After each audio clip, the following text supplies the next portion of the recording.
Fanatec legt das Clubsport-Lenkrad BMW GT mit einem Magnetic Shifter Upgrade in der Version V2 neu auf. Wie sich dieses Lenkrad im ausführlichen Test schlägt und was sich verglichen mit dem Vorgänger getan hat, das erfahrt ihr in den nächsten Minuten.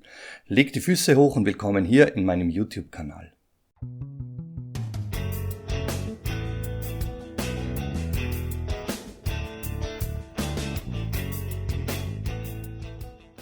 Zu Beginn wie gewohnt der Disclaimer. Fanatec hat dieses Testmuster zur Verfügung gestellt. Es gibt keine Auflagen oder Vorgaben hinsichtlich dieses Reviews. Ich bin kein Teilnehmer eines Affiliate-Programms des Anbieters und ich erhalte für dieses Review kein Geld. Doch nun kann's losgehen. Kapitel Nummer 1, der Preis. Das Fanatec Clubsport Lenkrad BMW GT2 V2, so heißt dieses Ding, ist für 299,95 € über den Fanatec Webshop erhältlich.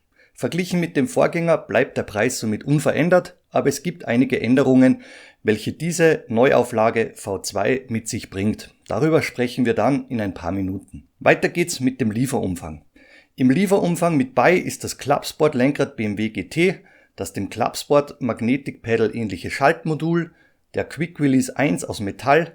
Die Ware kommt im kompakten Karton, Schaumstoff gepolstert samt Beutel und Merchandise-Aufklebern zu euch.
Kapitel Nummer 2, die Ausstattung.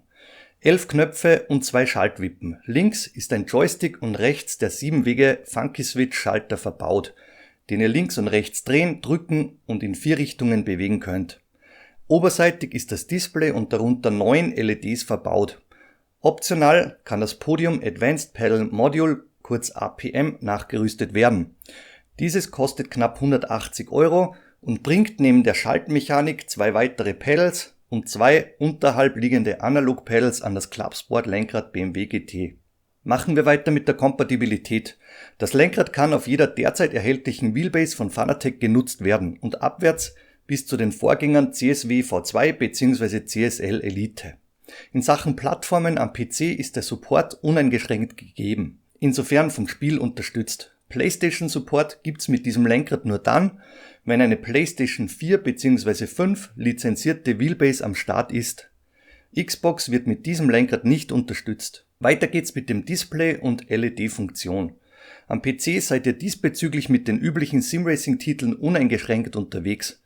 Weiters könnt ihr diverse Anpassungen vornehmen. Schaut euch mein Review zu Fanalab an, dort habe ich alle Möglichkeiten genauestens erklärt. Den Link zu diesem Video hänge ich oben rechts mit bei. Auf der Konsole kann dies anders aussehen. Bitte beachtet diesen Umstand vor dem Kauf, nicht dass ihr im Nachhinein enttäuscht seid, wenn Display oder LED nicht entsprechend funktioniert. Weiter geht's mit den optional erhältlichen Accessoires. Wie bereits erwähnt, das Podium Advanced Pedal Module, kurz APM, kann mit dem Clubsport Lenkrad BMW GT genutzt werden und kostet knapp 180 €. Dies war bei dem Vorgänger nicht möglich.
Ebenso könnte das Clubsport Magnetic Pedal Module nachrüsten. Dieses kostet knapp 100 € und bringt 2 zusätzliche Schaltpedals in Carbon mit. Die Mechanik ist aber ein und dieselbe, die im Out-of-Box-Zustand der V2-Version verbaut ist. Der Anschluss an die Wheelbase erfolgt durch den beigelegten Quick Release 1 Wheelside Adapter, welcher damals auch unter dem Namen Clubsport Quick Release Adapter bekannt ist. Die seit Jahren bekannte Mechanik des QR funktioniert über Kugeln, die bei Betätigung des QRs lose sind und das Lenkrad abgenommen oder aufgesteckt werden kann. Lässt man den QR-Ring dann los, rasten die Kugeln in der Lenkradachse ein und werden somit fixiert. Weiter geht's mit dem nächsten Kapitel, die Optik. Die realistische Größe und BMW-typische Optik springt auf den ersten Blick ins Auge. Eine dunkle Farbgebung und färbige Buttons dominieren das Erscheinungsbild. Das Clubsport-Lenkrad BMW GT wirkt aufgeräumt und unaufgeregt. In der Mitte wurde das BMW-Branding und rückseitig oben der Fanatec-Schriftzug angebracht. Machen wir weiter mit der Haptik. Die Griffflächen sind mit Alcantara überzogen. Die Reinigung empfehle ich immer mit einem leicht befeuchteten Mikrofasertuch. Die Buttons aus Kunststoff fühlen sich wie gewohnt durchschnittlich an, die aus Aluminium gefertigten Schaltpedals deutlich edler. Kommen wir zu den technischen Details. Das Lenkrad bringt gute 1,6 Kilogramm auf die Waage, wenn der QR aus Metall verbaut ist, und ist damit deutlich leichter als der knapp 2,2 Kilogramm schwere Vorgänger. Mit 32 cm Lenkraddurchmesser und einer unterseitigen Abflachung handelt es sich um ein sehr großes Wheel im D-Shape Design. Im 34 x 26 mm ovalförmigen Lenkradkranz entfallen die beim Vorgänger verbauten Vibrationsmotoren. Die sind in der V2-Version nun nicht mehr mit dabei. Die 11 Buttons mit den 10 mm großen Tastenkappen lösen bei etwa 750 Gramm knackig aus. Der analoge Joystick ist sehr leichtgängig und der 7-Wege Funky Switch kann links, rechts, oben, unten und nach links oder rechts gedreht und ebenso gedrückt werden. Die Schaltmechanik basiert auf dem Clubsport Magnetic Pedal Module und löst kräftig mit gut 1,5 Kilogramm aus. Dabei bleibt die Schaltmechanik mit um die 55 Dezibel nahezu lautlos und somit absolut schlafzimmertauglich. Das Vorgängermodell hatte die Federmechanik verbaut, welche mit allen V2-Modellen von Fanatec nun eingestellt wurde. Die Schaltpedals wurden aus 3 mm dicken Aluminium gefertigt und sind 110 mm breit. In der Ausgangsstellung beträgt der Abstand zum Rim um die 40 mm und in der Endanlage 35 mm. Der Schaltweg beträgt somit 5 mm. Im Lieferumfang mit bei ist ein längeres Montagebracket. Damit kann die Distanz zum Lenkradkranz nach außen hin verringert werden.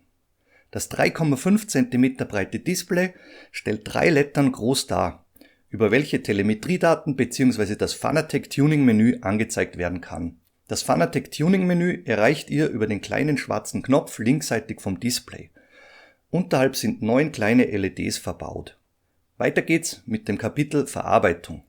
Die Spritzgussteile aus Kunststoff fühlen sich wertig an und sind mit einem Softlack überzogen. Ebenso sauber verarbeitet ist die 5 mm dicke Frontplatte aus Metall. Der Übergang von den Alcantara Griffflächen zur Frontplatte wurde gequetscht, verklebt und sauber verarbeitet. Die Aufnahme für den Quick Release ist ordentlich ausgeführt. In Sachen Spaltmasse gibt es auch nichts zu beanstanden. Kommen wir zum Hauptkapitel, den Rennstreckentests. Beim Clubsport Lenkrad BMW GT fällt der große Formfaktor auf und durch das deutlich leichtere Gewicht verglichen mit dem Vorgänger erhöht sich die Agilität. Durch den großen Hebelweg ist dies ein wichtiger Aspekt, da die mit 8 Nm limitierten Wheelbases ein leichteres Spiel mit dem abgespeckten BMW-Lenkrad haben. Die Alcantara-Griffflächen nehmen Feuchtigkeit auf und fühlen sich sehr geschmeidig an, wenn man so wie ich ohne Handschuhe unterwegs ist. In Sachen Erreichbarkeit der Buttons können Joystick und 7-Wegeschalter sowie die beiden darüber bzw. darunter liegenden Buttons erreicht werden, ohne die Hände vom Lenkrad nehmen zu müssen. Die Schaltwippen sind ergonomisch gut platziert und die Auslösekraft der Schaltmechanik ist hoch. Ein gedämpftes Klickgeräusch und gutes Feedback sind auf der Rennstrecke präsent. Aufgrund des großen Durchmessers lassen sich Fahrzeuge sehr exakt steuern. Dies hat den Grund, da für die Lenkradeingabe aufgrund des Durchmessers viel Weg am Rim zur Verfügung steht. Im Gegenzug muss für schnelle Lenkkorrekturen aber ein langer Weg an einem großen Wheel zurückgelegt werden. Das ist rein physikalisch gesehen der negative Aspekt, wenn man mit einem großen Lenkraddurchmesser unterwegs ist. Für längere Stints fährt es sich mit einem größeren Lenkrad entspannter, wenn keine extrem schnellen Lenkkorrekturen wie beim Formulasport vonnöten sind. Kommen wir auf die Zielgerade, negative, neutrale, positive Aspekte sowie das Fazit und die Kaufempfehlung. Nächstes Kapitel, die negativen Aspekte. Erster negativer Aspekt sind die fehlenden Vibrationsmotoren im Lenkradkranz. Diese hat Fanatec verglichen mit dem Vorgänger eingespart. Force-Feedback-Effekte kommen zwar überwiegend direkt von der Wheelbase, aber dieses zusätzliche Feature der im Lenkradkranz verbauten Vibrationsmotoren fand ich persönlich beim Vorgänger interessant. Zweiter negativer Aspekt ist die überschaubare Erreichbarkeit von Knöpfen, ohne die Hände vom Lenkrad nehmen zu müssen. Dies hat sich durch das Lenkrad-Layout verglichen mit dem Vorgänger nicht geändert. Und letzter negativer Aspekt ist das mittlerweile veraltete Display. Hier hätte ein Upgrade auf OLED gut getan, wie dies bei vielen Fanatec Wheels bereits Standard ist. Kommen wir zu den neutralen Aspekten. Das Auslösefeedback der 11 Buttons stufe ich als neutral ein. Der Betätigungsweg könnte etwas länger sein, um ein klareres Feedback zu vermitteln, aber dies ist mitunter ein subjektives Empfinden nur von meiner Seite. Der Joystick ist sehr leichtgängig und könnte etwas mehr Betätigungswiderstand aufweisen, geht aber noch in Ordnung. Der Umfang von Eingabemöglichkeiten ist nicht üppig, sollte aber für die meisten Anwender ausreichend sein, darum in diesem Punkt eine neutrale Bewertung. Weiter geht's mit den positiven Aspekten. Die Verarbeitung und Funktion aller Bedienelemente ist einwandfrei. Durch die tadellose Verarbeitung ist kein Knarzen vernehmbar. Die Schaltmechanik fühlt sich prima an. Hier gibt es in meinen Augen keine Kritikpunkte. Das Alcantara ist immer wieder super anzufassen und ebenso sehr sauber verarbeitet. Die Ergonomie der Griffflächen und Fingerauflagen ist für nahezu jede Handgröße passend abgestimmt. Dank der Bauweise ist das Clubsport-Lenkrad BMW GT langstreckentauglich und präzise zu bedienen. Saubere Linien und eine konstante Fahrweise werden durch den komfortabel gewählten Lenkraddurchmesser ermöglicht. Die Upgrade-Möglichkeiten mit dem APM sind ein weiterer Vorteil, den das Clubsport-Lenkrad BMW GT für sich verbuchen kann und welche beim Vorgänger nicht möglich waren. Als letzter Vorteil bleibt der beigepackte Quick Release aus Metall, welcher das volle Drehmoment auf allen Fanatec Wheelbases zulässt und den Quick Release aus Kunststoff der günstigeren Modelle deutlich distanziert. Nächstes Kapitel, Fazit und die Kaufempfehlung. Gleicher Preis verglichen mit dem Vorgänger. Die entfallenen Vibrationsmotoren, im Gegenzug aber die deutlich verbesserte Schaltmechanik, das spürbar leichtere Gewicht, ein stabilerer Aufbau und optionale Erweiterungsmöglichkeiten führen in meinen Augen zu einer Kaufempfehlung. Der Preis von knapp 300 € ist für ein Lenkrad dieser Qualität und Ausstattung sehr fair angesetzt. Wenn du mit GT-Fahrzeugen und Sportwegen unterwegs bist, dann kannst du mit diesem Lenkrad bedenkenlos zuschlagen. Für reaktionsschnelle Lenkkorrekturen in Formula-Klassen solltest du zu einem anderen, kleineren Modell greifen. Für den Rallye-Sport ist das Clubsport-Lenkrad BMW GT bedingt einsetzbar, da die D-Shape-Abflachung nicht überdimensional proportioniert ist. Zusammengefasst bietet das Clubsport-Lenkrad BMW GT ein gutes Allround-Paket, mit welchem viele Fahrzeugklassen abgebildet werden können. Wie in meinen Reviews immer erwähnt, sollte man zumindest 2 Lenkradmodelle im Haus haben, wenn man alle Fahrzeugklassen adäquat abbilden möchte. Lasst uns darüber im Ausblick sprechen und zuvor postet bitte in den Kommentaren, was ihr vom neu aufgelegten Clubsport-Lenkrad BMW GT in der V2-Version haltet und wie euch dieses Review gefallen hat. Weiter geht's mit einem spannenden Ausblick. Meine Testrunden mit den hydraulischen EasyTech Invicta-Pedale, die gehen auf die Zielgerade. Das A bis Z Review einer neuen Pedalklasse wird in ein paar Tagen in meinem Kanal online gehen. In Sachen Lenkräder gibt's in den nächsten Wochen einige Reviews zu diversen Fanatec Modellen. Ich arbeite derzeit an Reviews zum neu aufgelegten eSports V2 Wheel und es wird ausführliche Videos zum RS-Lenkrad, dem Clubsport Hub V2 und Formula V2.5 Wheel mit entsprechenden Vergleichstests geben. Es macht wie immer Spaß mit und für euch zu reviewen. Und vielen Dank, wenn du mich unterstützen willst. Alles dazu findest du unterhalb dieses Videos in der Videobeschreibung. Liebe Grüße und bis zum nächsten Mal. Alles Gute, euer Ron.